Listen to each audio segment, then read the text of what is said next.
चर्चा ये भी है कि कुलदीप शर्मा अपने बेटे को लेकर पूरी ताकत लगा रहे हैं कि उन्हें भी करनाल से कहीं ना कहीं से स्टैंड कर दिया जाए, एक बार चुनाव जरूर लड़वा दिया जाए, ऐसा हो सकता है? देखिए,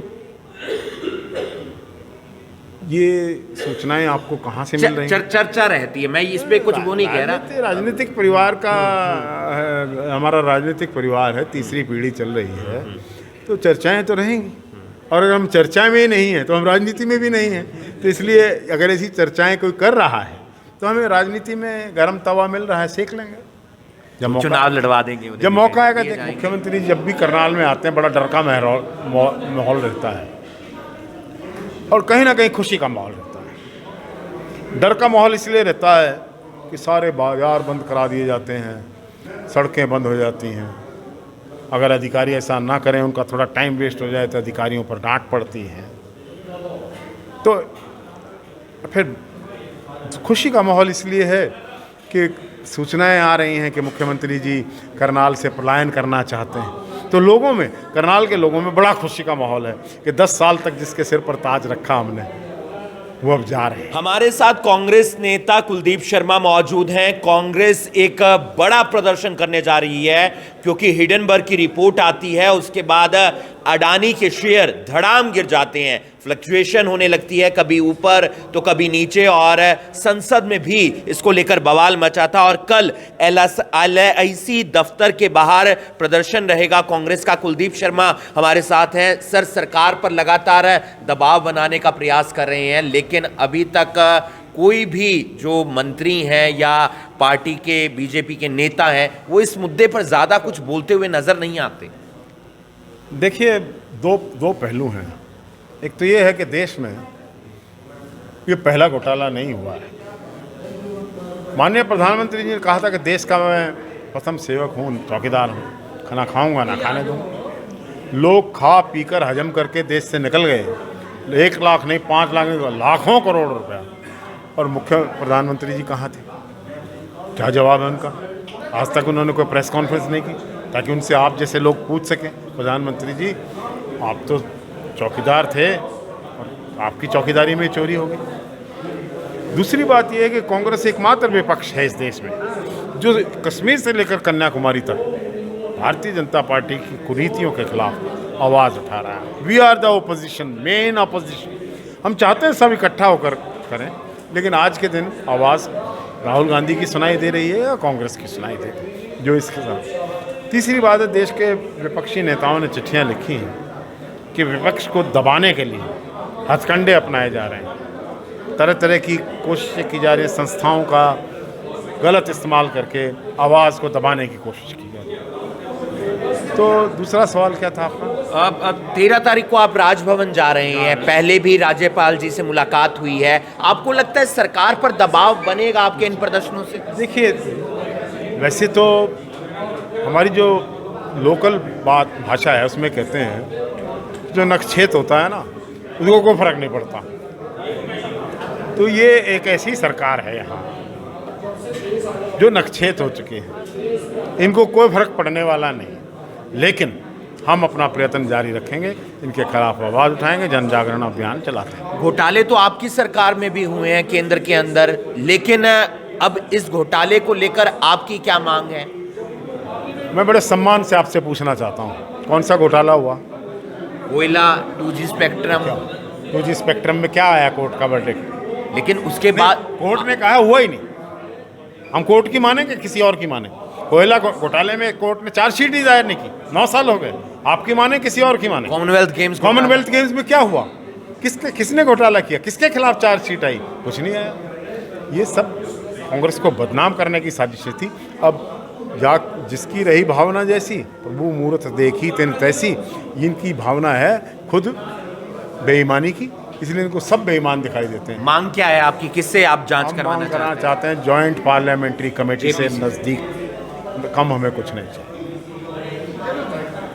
कल CM साहब आ रहे हैं करनाल, आपको लगता है कि महिलाओं के उत्थान के लिए जो कार्यक्रम हो रहा है उससे महिलाओं का विकास होगा, कई सम्मान दिए जाएंगे? मुख्यमंत्री जब भी करनाल में आते हैं बड़ा डर का माहौल रहता है और कहीं ना कहीं खुशी का माहौल रहता है। डर का माहौल इसलिए रहता है कि सारे बाजार बंद करा दिए जाते हैं, सड़कें बंद हो जाती हैं।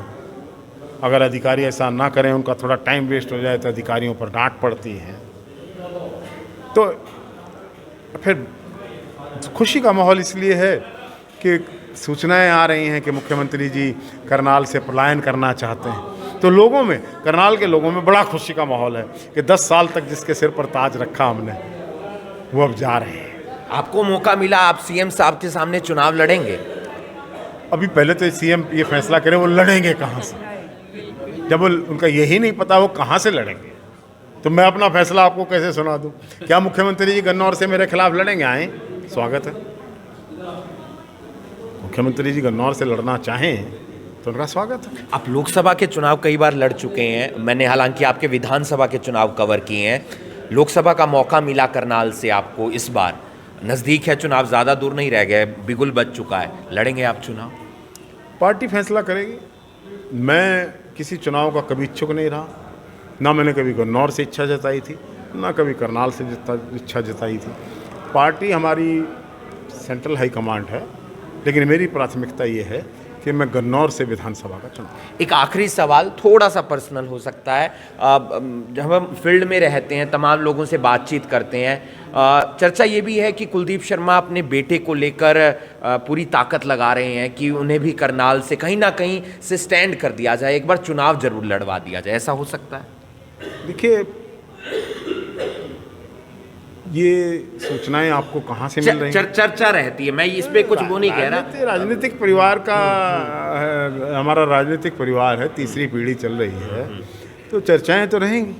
और अगर हम चर्चा में ही नहीं हैं तो हम राजनीति में भी नहीं हैं। तो इसलिए अगर ऐसी चर्चाएं कोई कर रहा है तो हमें राजनीति में गर्म तवा मिल रहा है, सेक लेंगे, जब चुनाव लड़वा देंगे, जब मौका आएगा देखेंगे। तो हमारे साथ कुलदीप शर्मा तमाम मुद्दों को लेकर जानकारी दे रहे थे। कल कांग्रेस का एक बहुत बड़ा प्रदर्शन है अडानी को लेकर, और हिडनबर्ग की जो रिपोर्ट आई थी उसको लेकर ये पूरा प्रदर्शन LIC दफ्तर के बाहर होगा, और 13 तारीख को राजभवन में प्रदर्शन किया जाएगा कांग्रेस पार्टी की तरफ से, और वहां पर जाकर ज्ञापन सौंपा जाएगा। तमाम और मुद्दों को लेकर भी सवाल किया। उन्होंने कहा कि सीएम मनोहर लाल पलायन कर सकते हैं, वो करनाल विधानसभा क्षेत्र छोड़ सकते हैं। दूसरी तरफ जब वो सीएम करनाल आते हैं तो डर का माहौल रहता है, क्योंकि बाजार बंद हो जाते हैं, लोगों की दुकानें बंद करवा दी जाती हैं, ऐसा आरोप लगाया गया है। वहीं उन्होंने कहा कि मेरी जो प्राथमिकता है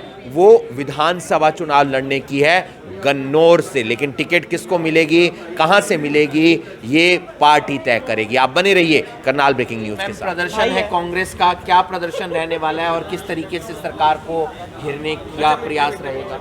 ये जो अमेरिकन कंपनी है, जो हिंडनबर्ग है, हिंडनबर्ग की रिपोर्ट आई थी जिसमें उन्होंने अडानी के जो इन्वेस्टमेंट हैं, उन्होंने जो यहाँ से SBI LIC के जो पैसे, हम लोगों के जो पैसे हैं, वो जो पैसे हैं अडानी के जो शेल कंपनीज़ में गए, वहाँ से लेके वो पैसे फिर से वापस इंडिया में आए, और इतना बड़ा, वो इतनी बड़ी पोजीशन पे उनका नंबर चला गया, वो दुनिया के दूसरे या तीसरे नंबर पर पहुँच गए। और ये जो हिंडनबर्ग की रिपोर्ट आई है कि जो शेल कंपनीज़ के अंदर उन्होंने पैसे लगाए और ये कहाँ से इतनी जल्दी मल्टीप्लाई हो गए, तो आज तक अगर आप देखेंगे कि किसी भी सरकारी एजेंसी ने, चाहे वो सेबी हो और चाहे वो ED हो, चाहे CBI हो, कोई भी सरकारी जो कंपनी है, किसी ने उसके खिलाफ कोई इंक्वायरी नहीं की है।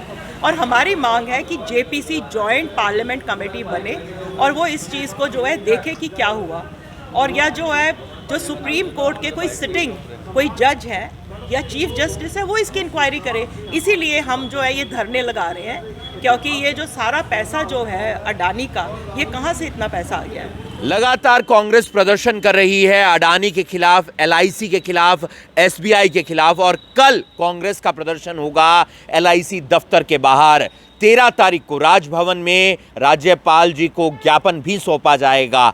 मुद्दा बड़ा है और इसी को लेकर कांग्रेस इसे भुनाने में जुटी हुई है, लेकिन क्या सरकार पर दबाव बन पाएगा, ये एक बड़ा सवाल है। क्योंकि संसद के अंदर जब इस मुद्दे को उठाया गया तो चर्चा नहीं हुई थी, तो ऐसे में अब कांग्रेस जिला स्तर पर साथ ही साथ विधानसभा स्तर पर इस मुद्दे को भुनाने में जुटी हुई है और लगातार प्रदर्शन कर रही है। करनाल ब्रेकिंग न्यूज़ के लिए करनाल से हिमांशु नारंग।